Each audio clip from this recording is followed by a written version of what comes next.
Hello and welcome to another review of a piece of optical equipment that will certainly enhance your wildlife observations. I'm doing this on behalf of Wildlife Cam, so that is wildlifecam.co.uk.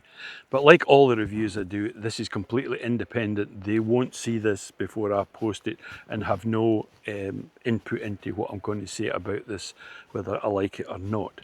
So this is, basically it's a 3-in-1. It's a digital binocular, it is an infrared binocular, and it is a thermal binocular.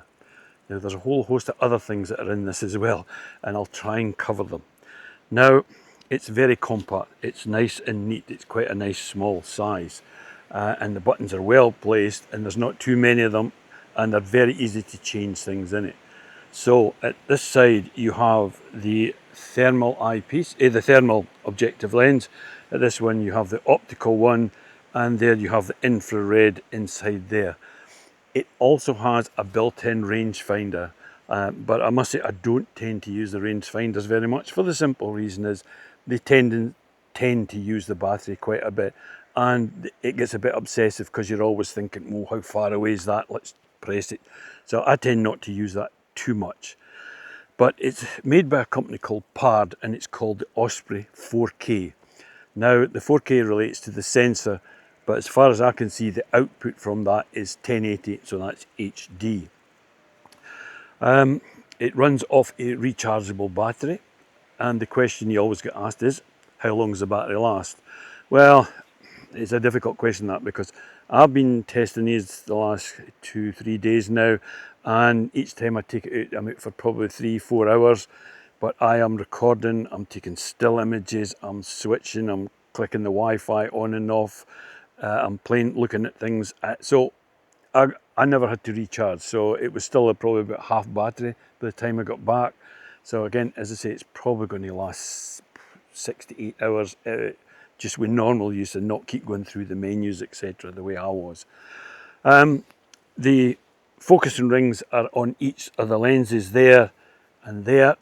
And to change between, let's say, the digital day vision, you just click a button and that's it. And again, click it again, that'll take you to the thermal. Now, there is, as I say, night vision using the infrared, but to be quite honest, I tended not to use that. So I can't comment too much on that side of things. When I go out, I switch them on and I leave them on as well. There is a sensor on here that knows if it's up at your eyes or not. So as soon as I bring it up to my eyes, it activates. As soon as I take it away, it goes into sleep mode, which makes it great for that. Now, what are the specs? The optical is it's okay. It's really quite good. It zooms out to, I think it's 22 times the magnification, which I find quite hard to handhold. But that said, there is optical stabilization in it, and it's reasonably good. It is, I must admit. I was able to hold it not too bad. I think I was up to about 12 or somewhere like that. It starts off at 5.6, so you've got it from there. Again, when you switch on to the thermal, you've got, I think it was 5 or 6 colour palettes in it, but I tend just to use white heat and black heat. It records stills and video, and I must admit, the still images that I took through the day digital imaging looking thing, they're a 5 megabyte file, and it's a really quite a good image. Okay, you're not going to blow it up to A3 or something like that, but for social media use, I must admit it was quite impressive, so it was. And again, the thermal footage, the stills are always going to be a wee bit digitized. They always are. It doesn't matter how much you're going to spend on a thermal, but the video is okay, and I'll post some of that as part of this video. Now, binoculars in general, you would normally bend them in to get a clear circle and not 2 circles as you look through it, as you see on TVs. So to do that, you actually just slide these eyepieces in or out, so you're not actually bending it. It uses, as I say, an external, you put it in, it's a lithium battery in there. It charges via a USB port there. It also, when it's recording, this does not have inbuilt storage. You insert a micro SD card, which certainly with this one did not come with it. It comes with a nice pouch, but strangely the one I got didn't have any straps. Now that may be because it was a demonstrator model, and as far as I'm aware, I think I'm one of the first people in the country to get it, so it's quite exciting to use these. And they're very good. Often I'm the first person to say about eye cups here, protector, to get rid of them. Well, I wouldn't in this case. They're actually fixed right into it. I think you would probably need to either rip it off or cut it off, which we won't do. But these are so small that they would fit in your jacket pocket. And to keep the lenses not getting scratched, I just pop the lens cap back on. So it's good for that. And you say same on the other side.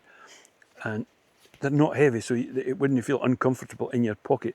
And you've got the best of both worlds. You've got, a decent pair of binoculars, and again, you've got the thermal, and should you want night vision, you've got that as well. So what else is in here? Let's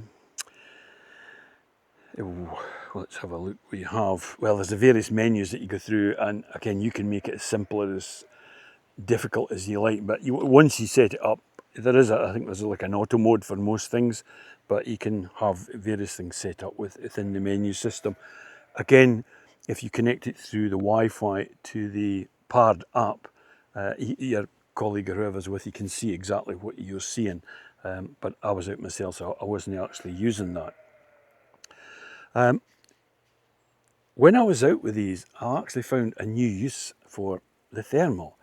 Now, people seem to think that thermal is just for night vision or out at night, but I was using the optical at the time, and I was scanning about, and I was just scanning the vegetation, and I picked up some caterpillars, and I thought, that's right, and I was playing about with the buttons, pressing and zooming, and in actual fact, because it's just one click to put you back onto thermal, I clicked it, and you can see the caterpillars through the thermal heat. So I'll show it here, and it's going to be a wee bit shaky because I think I got a bit of a shock when I could see them as clear. So we'll put that out, and then you can see that.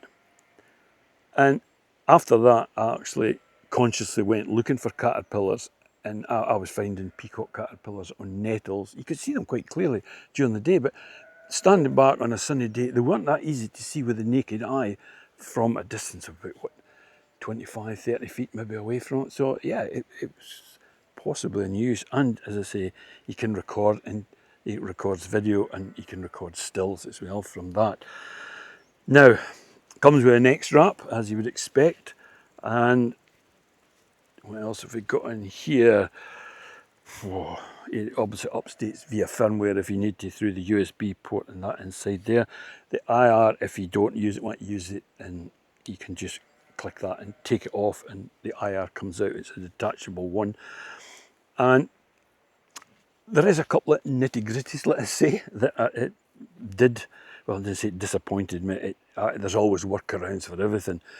I like to use mine on a monopod. So if I just nip over here, you'll see, there's a monopod here, and it's got feet on the bottom like that. So, it's freestanding, so I can actually walk away from it.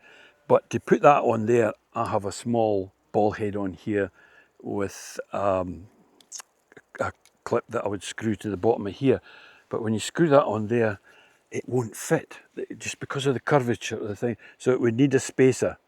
Now, maybe there is a spacer, and I've seen spacers in other models before, but this one certainly didn't. It's not the end of the world, because I just screw the ball head off and put it directly onto the screw, so you could do that. But one of the other things that I did find that I like personally, and that is rain guards.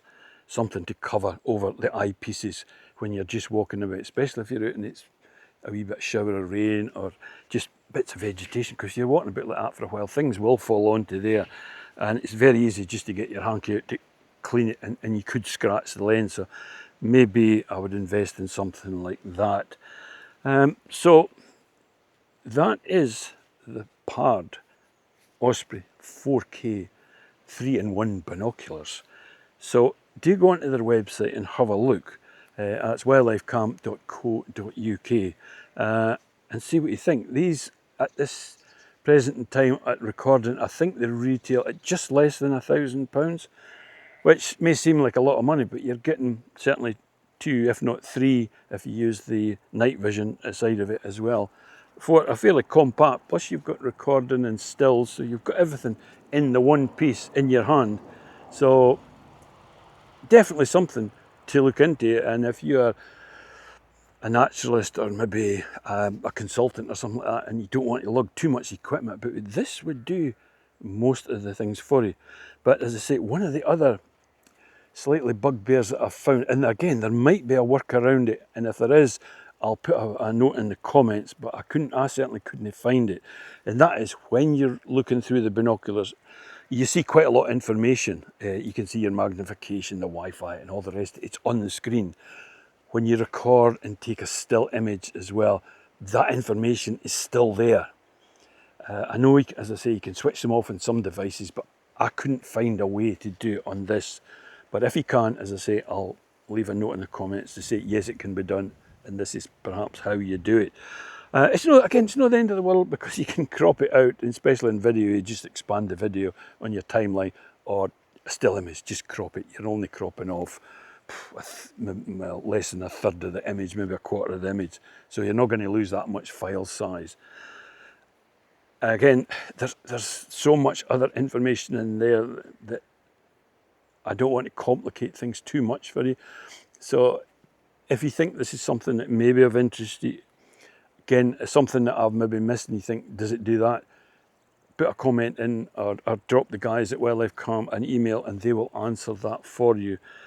But hopefully I'll still have these for 2 or 3 days yet, and I'll go out and try and get some more night vision footage. The thing with the thermal just now is that obviously it works half a heat, and the night, I've been out at night and it's been 17, 18 degrees in the ambient temperature, so it doesn't give you the deep contrast in from the heat to the lesser heat, say the ground vegetation, the way you would in the winter. And when it comes down to detection, a lot of these manufacturers, they give you way over, what I think is way over the odds anyway. This one says man-sized detection up to 1200 metres. Yes, you'll see a heat source at 1200 metres, but it'll just be a dot. In reality, if I was looking at roe deer and wanted to identify it fairly clearly, I would be looking at more 200 metres, 250 metres. It does have really close focus, which is quite handy as well. If you're, say, in a building doing bats or looking for mice, or going along hedgerows and looking for birds' nests and things like that, the close focus, I think it was just over a metre. And that's both in the optical and in the thermal. So again, that is, to me, is a big thing, because you don't want a piece of equipment that you're spending this amount of money on just to do one thing, or looking at one thing like birds, or looking at animals. This means you can close focus, you can look at insects, you can work inside buildings right fairly easily. And again, the focusing ring is where you expect it to be, and the zoom ring is up on the top here, which just makes life that wee bit easier, because before you used to press buttons, and there's only 4 buttons on this, plus the zoom wheel and the menu wheel at the top. Most of these buttons act for dual functions, depends on how you're using them. But you've got the user manual, albeit it's very sparse, but they're actually very simply laid out.